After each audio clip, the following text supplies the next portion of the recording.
Información con independencia. Es El Mostrador en La Clave. Escuchábamos Mr. Tembo, parte de la ruta en solitario de Damon Albarn en esta mañana de jueves 2 de septiembre aquí en El Mostrador en La Clave cuando ya son las 9:10.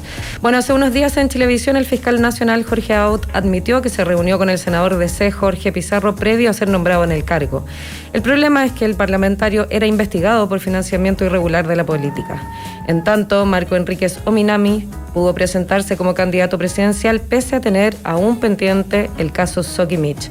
Frente a esta información, cuando ya son las 9:11, le damos la bienvenida al Mostrador en La Clave a Carlos Gajardo, abogado, exfiscal y jefe de la Fiscalía de Alta Complejidad Oriente. Muy buenos días, Carlos, bienvenido. Buenos días, Macarena, ¿cómo están ustedes? Muy bien, muchas gracias. Bien, gracias, muy buenos días, Carlos Gajardo. Uno se le quedó en la retina la imagen tuya alegando en la corte la causa de Sokimich SQM, si no me equivoco, fue el caso que más mediático tuviste, o fue Penta. ¿Cuándo fue que dijiste la famosa frase somos tontos hasta mediodía? ¿Cómo es la frase? Somos tontos hasta las 12. ¿En qué alegato fue? Porque la tengo en la retina. ¿En qué alegato? Fue en el alegato en que pedíamos la prisión preventiva de Carlos Delgado y Carlos Lavín. Caso Penta. Cuando la defensa empieza a argumentar que ellos no sabían de todo esto, que esto se hacía a su espalda, bueno, hicimos un alegato explicando por qué sí sabían y lo rematamos con esa frase, ¿no? Con el somos tontos hasta las 12. Muy buena frase. La voy a acuñar mucho más en el día a día. Uno se lo olvida y es muy categórica y clara. Oye, Carlos Gajardo, y después que cambió el fiscal, se fue Chaguán, fiscal nacional, que armó este grupo de tarea, que estabas tú, estaba el fiscal Norambuena y alguien más. Llegó Abbott, porque se le terminó el periodo a Chaguán, llegó el fiscal Abbott después de negociaciones políticas que se conocían y se siguen, cada vez se salen más detalles, ¿no? Porque se sabía que se había reunido con varios senadores y ahora se sumó Pizarro. ¿Qué pasó? ¿Por qué no nos cuesta brevemente? Porque la gente se le olvidan las cosas a uno mismo, ¿no? La audiencia se le olvida. ¿Qué pasó que estas causas que estaban bien encaminadas se fueron desinflando bajo el mandato de Abbott y al final terminó con tu salida, la salida del ex fiscal Norambuena, y las causas ya no solo se desinflaron, se acabaron, y con un par de muestras ahí como una especie, siempre cuando hay operaciones de impunidad, a alguien igual le aplican alguna sanción para que no se diga, ¿no? Claro. Un par de castillitos. Cuéntanos un poco para recordar ese periodo tan oscuro. Lo que pasa, Federico, diría yo que el caso, yo siempre tiendo a hablar del caso Penta SQM Corpesca, ¿no? Para mí es un solo caso que una trenza administrativamente se dividía en algunos números distintos, ¿no? Pero finalmente el mismo caso. Es un caso muy único, diría yo, en nuestra historia investigativa criminal, porque a la vez, y eso es difícil que vuelva a pasar y no había pasado nunca antes, a la vez se investigaban a tres de los 10 grupos económicos más importantes del país, de los 10 más grandes en materia de PIB, ¿no? SQM, que es Duacab, el grupo Penta, y Corpesca, que es parte del grupo Angelini. Y simultáneamente se investigaba a los políticos y a los partidos políticos más relevantes, incluyendo a los expresidentes de la República, Michelle Bachelet, Sebastián Piñera y Eduardo Frei. Entonces, es evidente que el sistema en su conjunto tenía que tener fortaleza para poder resistir una investigación de esa magnitud, y bueno, desgraciadamente el sistema no tuvo esa fortaleza. Y lo que sucedió fue que, obviamente, había un interés transversal de la clase política en su conjunto porque esta investigación no siguiera avanzando, si eso es muy evidente y natural además, ¿eh? Yo no hago un cuestionamiento a que ellos hayan querido que esta causa se terminara. El problema es que la Fiscalía y el Poder Judicial tendría que haber tenido fortaleza para evitar esas presiones y no las tuvo. Y ese acuerdo transversal se manifestó de dos maneras distintas. Primero, en el Servicio de Impuestos Internos. Hay que recordar que en esa época el director del servicio era Michel Llorat y su subdirector jurídico Cristian Vargas, quienes habían sido bastante, diría yo, proactivos en presentar denuncias o querellas por temas tributarios, que es un requisito que desgraciadamente la ley exige para poder avanzar en estos casos, ¿no? Y ellos lo hicieron sucesivamente. Primero en el caso Penta presentaron querella en octubre del 2014, en el caso SQM sucesivamente en febrero y en marzo del 2015, y en el caso Corpesca en mayo del 2015. Y después de esa última querella, ambos fueron removidos del cargo, se nombró un nuevo director del servicio, que es el mismo actual, Fernando Barraza. Duran 3 años, pero después del nombramiento el presidente Piñera lo ha renovado 2 veces, lo renovó una vez y luego lo acaba de renovar hace algunos días. Y lo objetivo es que Fernando Barraza no volvió a presentar ninguna querella en contra de otra empresa distinta, ¿no? Se presentaron nominativamente algunas querellas adicionales, pero todo muy menor. Y la segunda parte de esta operación impunidad fue aprovechar que vencía el plazo del fiscal Sabastaguán en diciembre del año 2015. La llave para nombrar el nuevo fiscal la tenía el Parlamento, porque el nombramiento tiene que contar con 2/3 de aprobación de los senadores en ejercicio, y esa llave la utilizaron, pues buscaron a una persona que les diera garantías explícitas de que esta causa no iba a tener la misma intensidad que había tenido antes.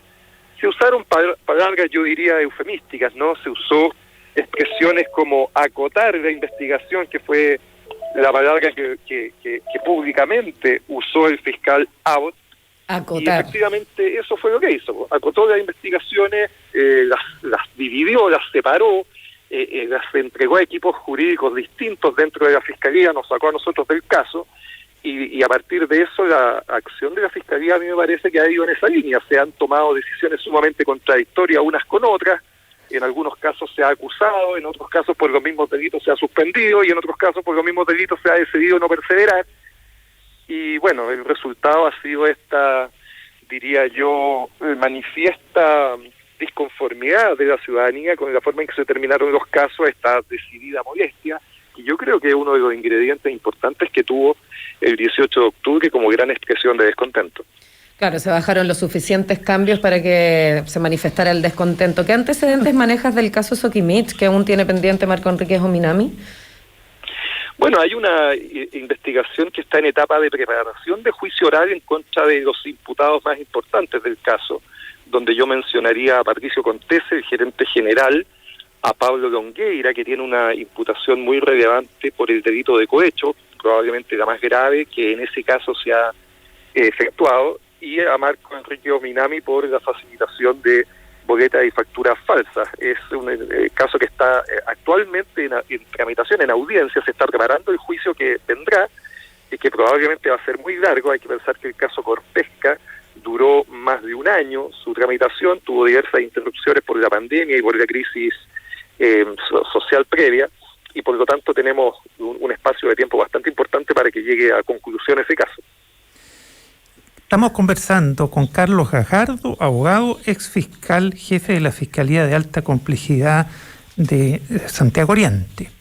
Y Carlos, cambiémonos un poco de tema, porque efectivamente,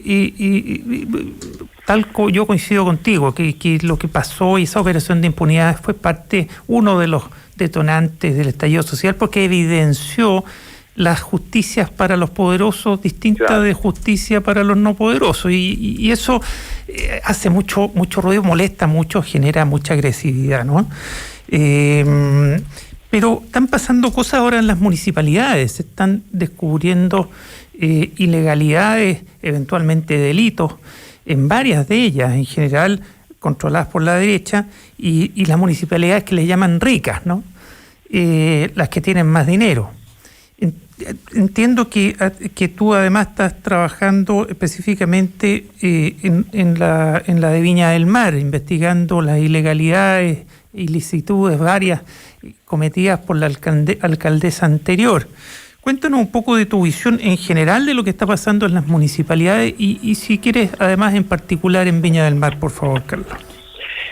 Yo diría a ese respecto, Federico, que cuando tenemos en cualquier institución una combinación de muchos recursos disponibles y muy poca o nula o deficiente fiscalización, nos vamos a encontrar con hechos de corrupción relevantes. Eso es así por poner otros ejemplos, en el Ejército, en la PDI, en Carabineros, con los famosos gastos reservados que efectivamente tenían nula fiscalización, y uno puede hacer un ejercicio semejante en cualquier lugar donde se dé esa combinación. Harta plata, poco control. Las municipalidades es un ejemplo de eso. Los municipios manejan muchos recursos, cada vez manejan más recursos de todo tipo, ¿no? En el ámbito de la salud, municipales, educación, etcétera.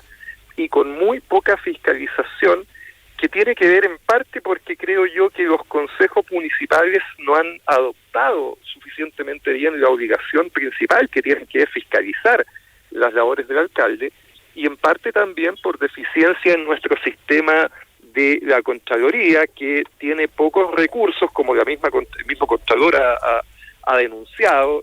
Por ejemplo, hasta el día de hoy la Contraloría no puede acceder a las cuentas corrientes de los servicios públicos. No estoy hablando del funcionario público, ¿no?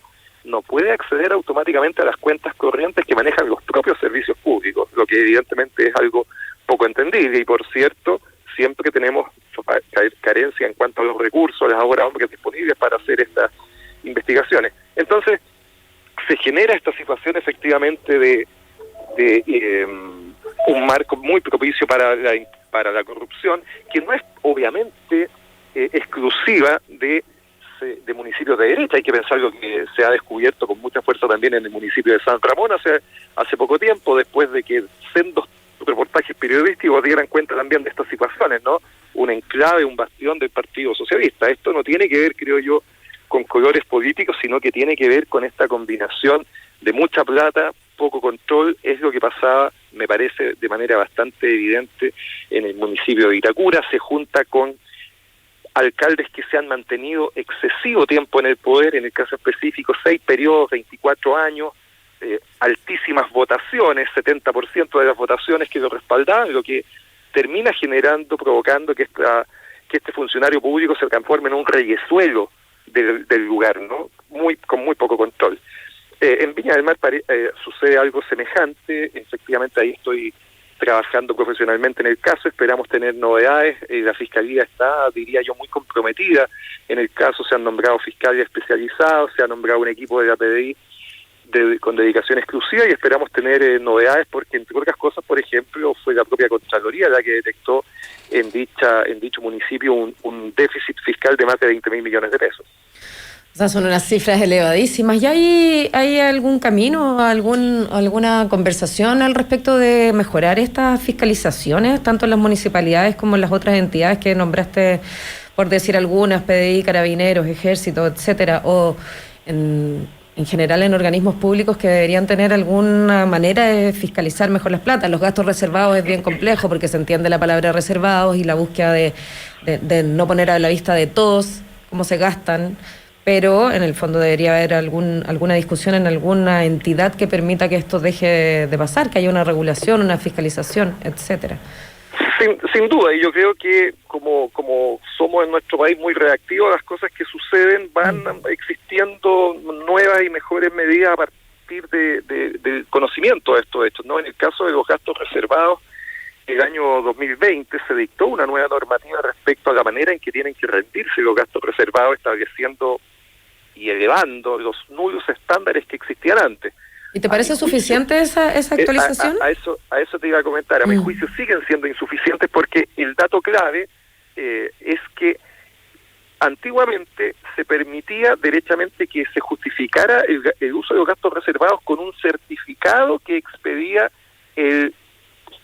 la persona que estaba a cargo de la institución, el comandante en jefe, el director, etcétera, que dijera simplemente que esos gastos habían sido bien utilizados, esos dineros habían sido bien utilizados, y eso bastaba.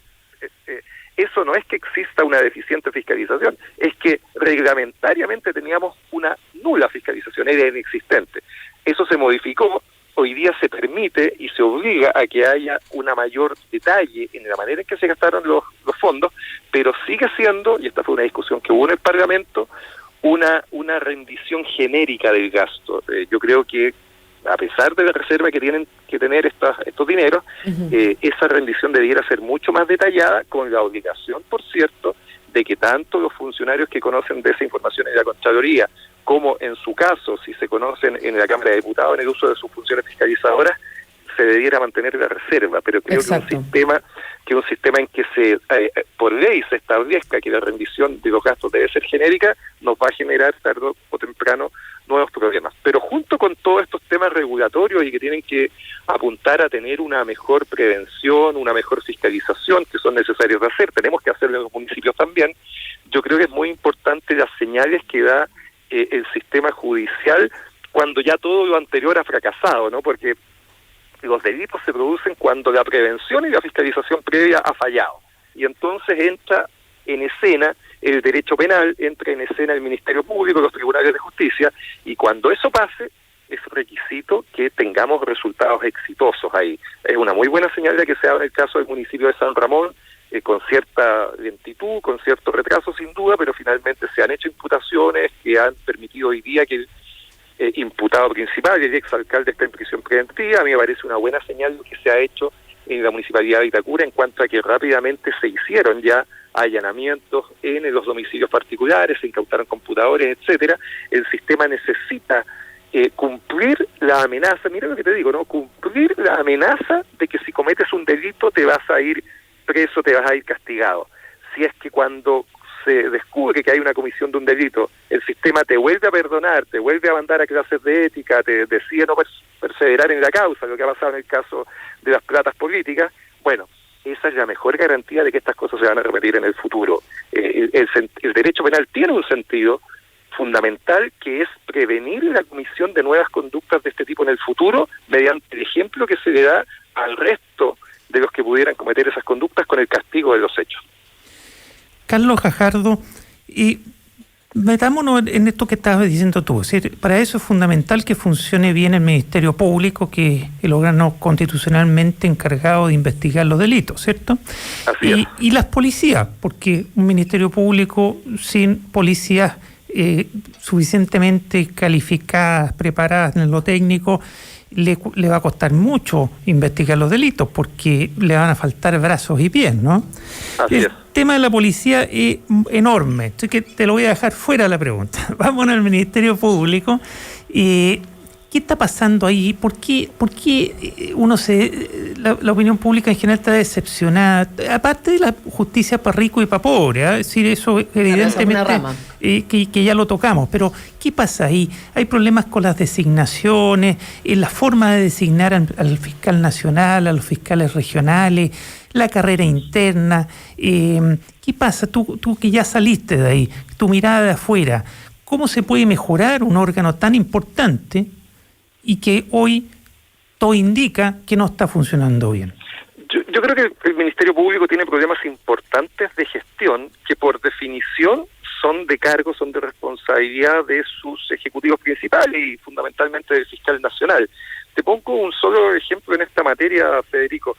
La Fiscalía, en este tiempo de pandemia, en este año y medio que ya llevamos, los mayores esfuerzos en horas hombres, en trabajo que ha desplegado, se han destinado al combate, ¿no?, a la persecución del delito del artículo 318, las infracciones a la cuarentena, básicamente. Hay más de 100.000 investigaciones iniciadas por esos hechos en este periodo, más de 100.000. ¿Y qué ha sucedido con eso?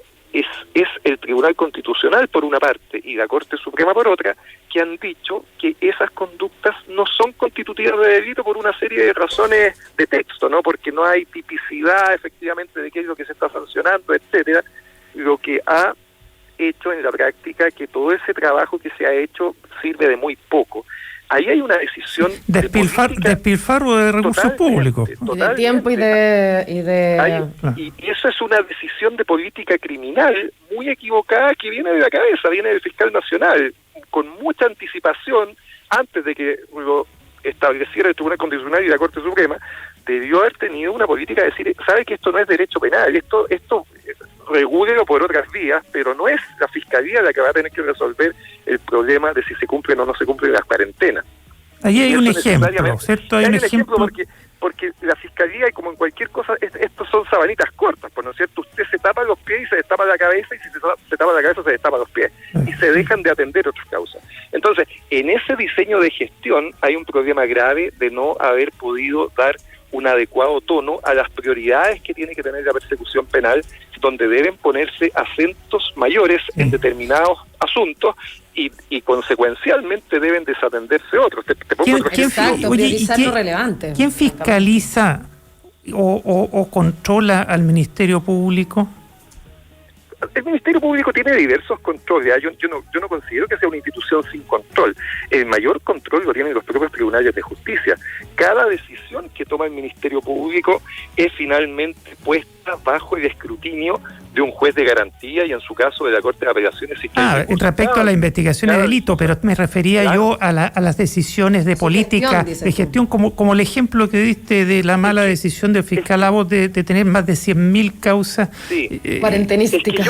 Es que yo creo que esas decisiones, Federico y Macarena, son exclusivas y para eso los nombramos, ¿no? Sería como cuestionar al presidente de la República por la política que decide implementar. Cuando decidimos nombrar una persona a cargo de la política criminal del país, que esa es la función que tiene el fiscal nacional, bueno, es evidente que esa persona tiene que tener bastante autonomía en eso, si no estamos nombrando finalmente a un monigote, ¿no?